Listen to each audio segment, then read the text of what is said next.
ये विजुअल ले लो सबके।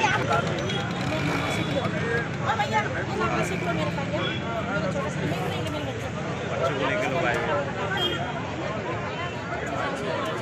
ज्येष्ठ नागरिक, बच्चे वगैरह सब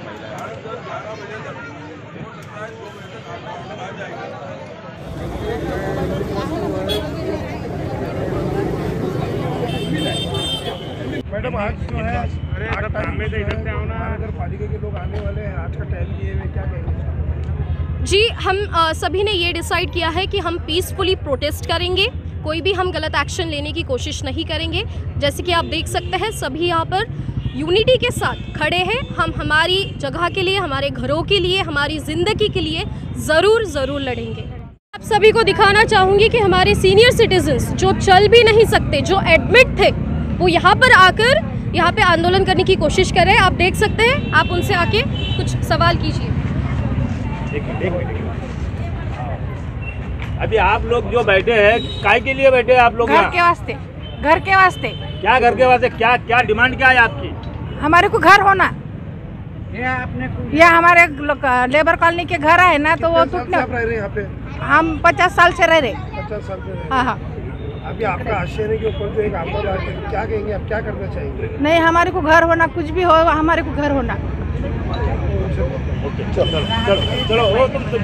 आम्ही 50 वर्षापासून इथं राहतो साहेब. सरकारने ही जागा ॲक्वायर केलेली नाहीये. याच्यात सरकारचा आणि नवाबाचा अजूनही झगडा चालू आहे. सरकार नवाबाविरुद्ध हरलेली आहे आणि ती केस अजूनही पेंडिंग आहे. आमची ती केस आता आमची सध्या चालू आहे आणि तरी आमच्यावर हातोडा घालतात. जर हे मालक नाहीत, हे आम्हाला कसे काढू शकतात? हां, तुम्ही ही जागा ॲक्वायर केलेली नाही. सरकारने पैसे नवाबाला दिलेले नाही. नवाब जाणे, आम्ही जाणे. हां, हे आमचे यांनी आम्हाला धमकवायचं नाही. आमचे सगळे कोर्टातले कागद यांनी खोटे केले. आमची खरी बाजू आमच्यावर अन्याय करायला लागले. ते आपलं नाव काय? मी सुरेखा ज्ञानेश्वर मनोरे. माझ्या मिस्टरांचाही लढा याच्यातच गेला आणि माझे मिस्टर आता वारून 6 महिने झाले. हां,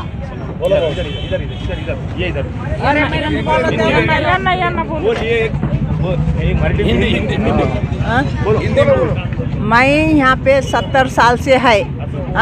आदमी ड्यूटी करके मर गया, बेटा मर गया. मेरे को यहाँ से हम जाते नहीं. मैं को घर होना, हर मैं यहीं रहने वाली. मैं किराए से घर लेती नहीं. 500 रुपए को भी मैं मजबूर है. हाँ, मैं किराए से घर लेती नहीं. मेरे पोतरे काम को नहीं है. 2 साल से बैठे हुए हैं. सरकार से क्या डिमांड करेंगे, क्या मांग करेंगे आप? मैं क्या आपकी जगह वही घर मांगूंगी. घर को घर वही घर होना. हाँ, सरकार अगर कभी आपको दूसरे तरफ देती है तो क्या करेंगे आप? लेंगे. वही घर लग रहा है आपको? वही घर? हाँ, घर को घर होना. हाँ, होना हमको. आप बच्चे हमारे बेमजदूर है. कितने साल से यहाँ पे रह रहे हैं? 70 साल से 60 साल से. 60 साल यहाँ मैं आई थी जब ये घरा बन रहे थे. फिर बाद में मंदिर बना. हाँ, मैं यहाँ बहुत दिन से है. अब मेरे पास कुछ भी नहीं है. बहुत मजबूर है मैं.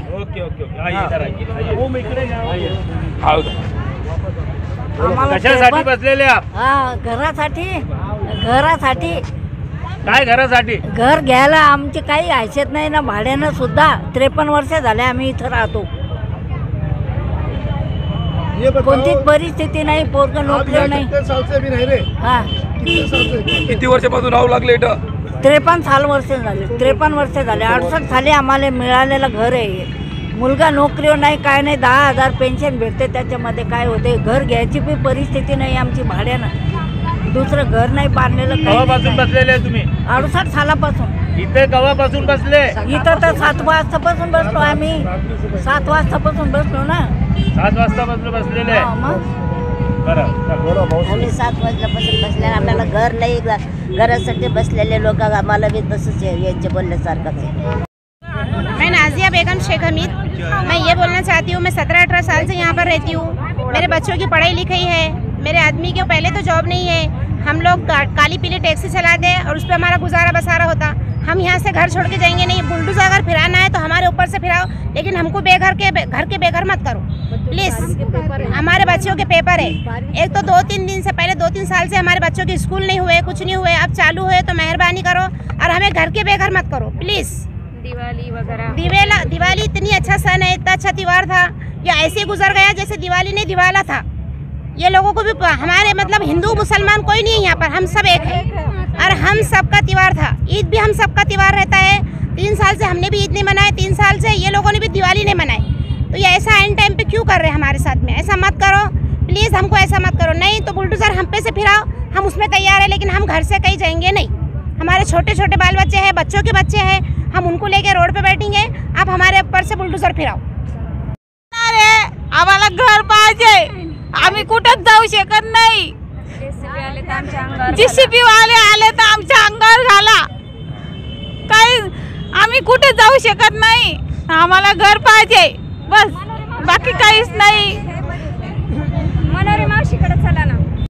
मेरी तबीयत इतनी खराब है, ना मैं किराया भर सकती अभी, ना मैं मेरे बच्चों को भी नहीं संभाल सकती। मेरी सरकार से ये निवेदन है कि भाई कि हमको थोड़ी मोहलत तो दी जाए।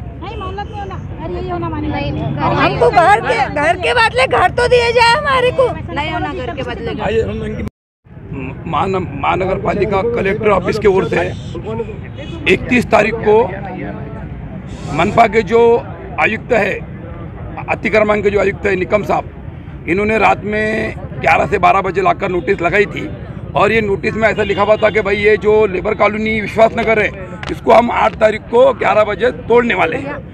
तो इसके बाद में जब सवेरे लोगों ने 1 तारीख को जब नोटिस देखे तो लोग एकदम परेशान हो गए और सब पूरे एक जगह आ गए और सबने, मैंने भी स्टेटमेंट दिया, सभी नेताओं ने, सभी कार्यकर्ताओं ने और बस्ती के जिम्मेदारों ने ऐसा स्टेटमेंट दिया पत्रकार के मार्फत, टीवी के मार्फत, कि भाई लेबर कॉलोनी में जो है कलेक्टर साहब औरंगाबाद शहर के, इन्होंने लोगों को बुलाना चाहिए, चर्चा करना चाहिए कि हमारी कॉलोनी क्यों तोड़ी जा रही है और भाई इसकी वजह क्या है।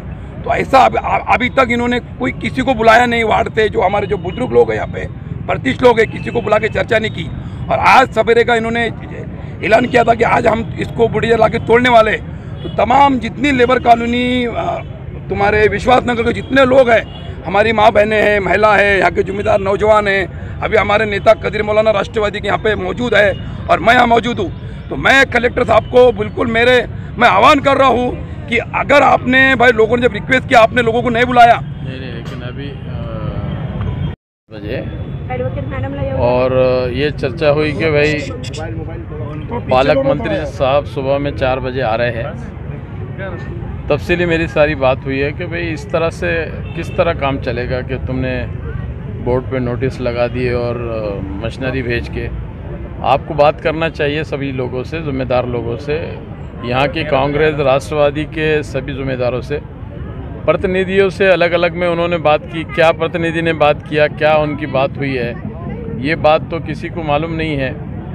प्रतिनिधि भी आमदार खासदार कुछ यहाँ आके उस तरह की कोई बातें कर नहीं रहे। वो भी जो बातें कर रहे हैं गोलमोल क्या गोड़ बंगाल है, ये बात का खुलासा आप लोगों ने हमसे करना चाहिए। इस तरह की बात उनके साथ में हुई और अच्छी चर्चा हुई है। उसमें ये तय हुआ कि सुबह पालक मंत्री साहब से मिलेंगे।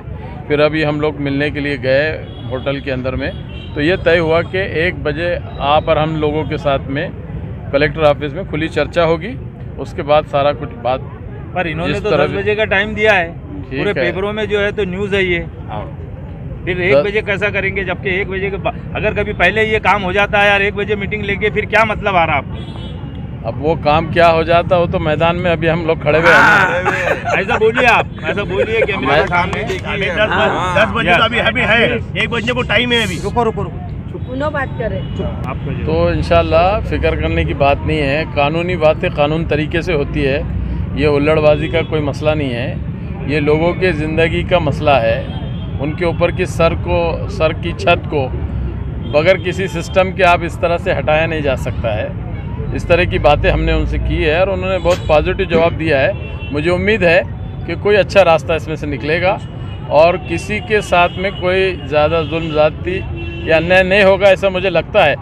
हम वेट करते हैं। उन्होंने कहा 1 बजे मिलना है तो ज़रूर 1 बजे मिलेंगे और देखेंगे क्या मसला आता है। उसके बाद हम अपने पत्ते खोलेंगे इंशाअल्लाह। My name is Varali Satish Verma. I am a resident of Labour Colony, Aurangabad. Today we have all gathered here to protest peacefully for our lands and for our homes. We are all seeking an explanation from the government on what basis the government authority is trying to demolish this colony. Firstly, I'd like to put forward a judgment which was declared by the Honorable Court.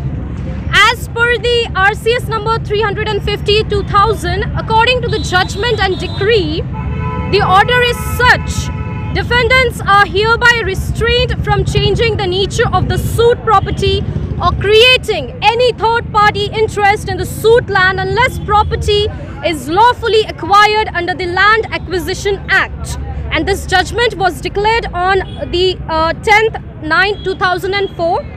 And then again, in 2009, the government authorities' plea was rejected by the Honorable Court. Moreover, in the span of 12 years, the authority did not challenge the judgment. Then suddenly, how come they acquired the permission to demolish this colony?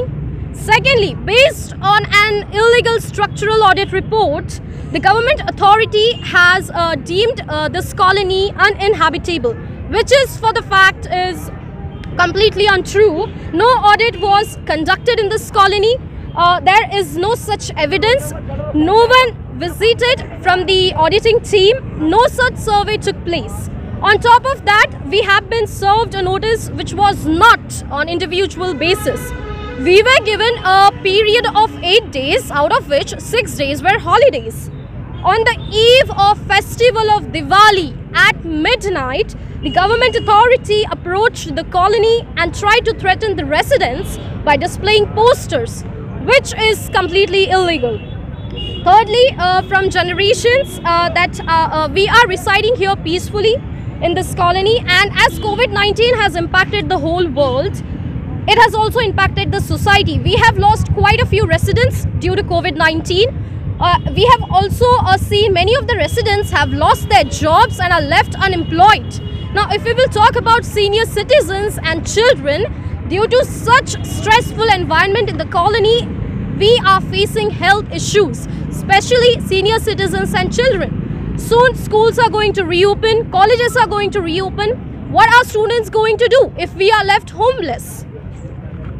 Now, we deeply feel that our fundamental rights are being threatened over here. We would like to urge the government authority to kindly consider this because people's lives are at stake here. As you can see behind me, these are all the residents of Labour Colony peacefully protesting for our lands and for our homes.